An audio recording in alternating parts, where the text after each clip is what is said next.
welcome to the stage, everyone knows her, Erika Donalds.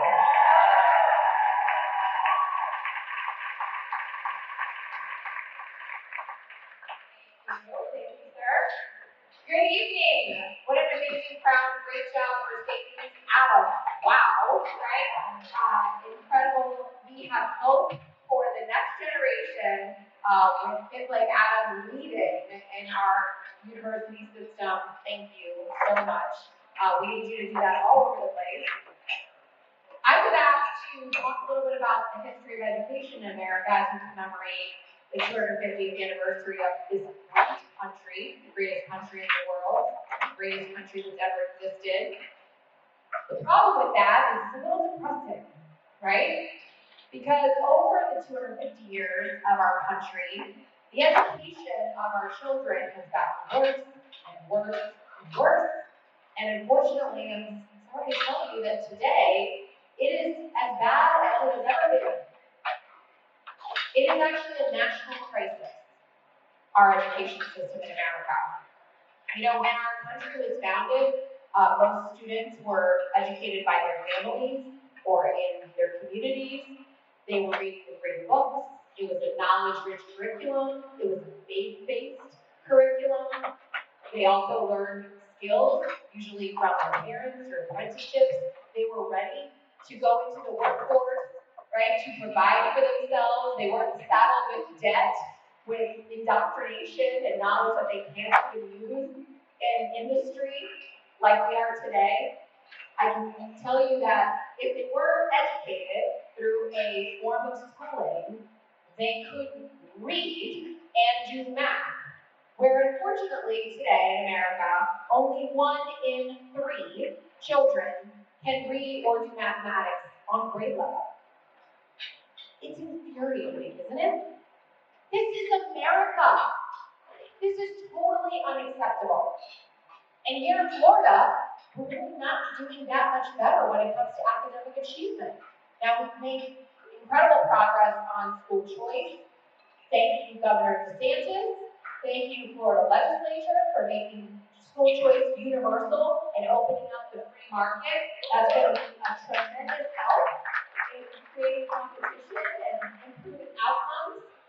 But when it comes to academic outcomes, we're about the middle of the pack right now in a country that is also in the middle of the pack when it comes to comparing ourselves to the rest of the world. I can tell you something, here in Florida, not only do we need to be the best in the United States of America, but being the best in the United States of America right now is a great. We have to be the best in the world here in Florida.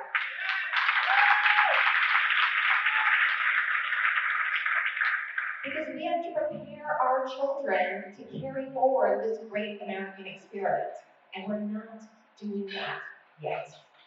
But there are some bright spots. There is good news on the horizon. Like I said, we do have now universal school choice in Florida, and not only in Florida, but in 18 states in the United States of America. And I'm going to tell you why that's so significant. Because when COVID hit America in 2020, just 6 years ago, do you know how many states had universal school choice programs at that time? 0. None.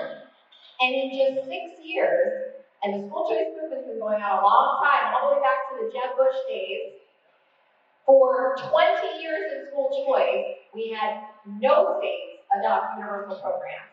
But in the last 6 years, the silver lining, if you will, to the pandemic, we have 18 universal eligibility programs. Incredible progress for the school choice movement.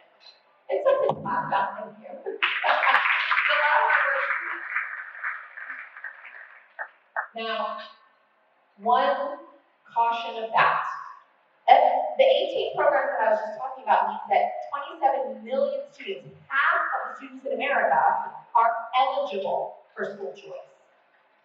Now, notice I use the word eligible. The problem is that only 1.5 million are actually funded and fully funded and enrolled in those programs. Nearly every program, and there are actually 75 in 34 different states, every school choice program in this country has wait lists if it's not universal. Even here in Florida, where we have to raise money to fund some of the programs that are not fully funded have a wait list. 77% of charter schools in this country have a wait list. So even though we're starting to win the policy for school choice, we don't have enough schools to meet the needs of parents. 3 in 5 parents say that they would send their child to a school different than the one that they are currently going to if they had the ability to do so. So we have a lot of work to do when it comes to ensuring that every parent in America has the ability to choose the school that they think is going to serve their students' needs the best. They need the funding, they need information, transparency, and they need agency. They've got to be able to take those funds and choose that school, get their child to the school, get the right information on how that school is performing, and that is going to bring a new education economy that invites innovation, that's better performing, and that gives access to all demographics of students. You know, in every other industry in America, because of this wonderful thing called capitalism, the difference in quality between what the haves and have-nots experience is usually not that large. Like, we all have cell phones. My cell phone and Jeff Bezos' cell phone, or the very poorest person in our community's cell phone, they're really not that different. Same thing with groceries, right? However, when you think about education and the difference in quality between what the haves can afford and what the have-nots are stuck with, is a huge difference. But when we open up a new marketplace of education freedom and school choice and have free market competitive forces in education that we have never had before, we are going to see that change dramatically.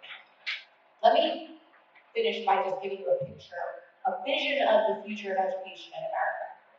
Now, I talked about our school choice program. In Florida, every parent can access a scholarship for their child, $9,000 that they can use towards private schools. They can use it in a charter school, that money will follow them. But most excitingly, they can customize their children's education. My husband and I do it. We've done it with 2 of our children, where one of our kids, our youngest son now, attends school for half a day. You know, we travel a lot, if you can imagine, so we want him to have a little more flexibility. And then after that half a day, we have a few days a week, tutors come and teach him some other subjects, and they're flexible. So when we're traveling, he can do that with us. Then he plays sports at a private school, and we can pay a fee for him to go back and do sports and clubs at chapel as an extended program. And all of that can be covered through the scholarship. I imagine a day where those types of modular experiences that parents can put together for their kids are plentiful, where parents can go, you know what, my son is really good at math.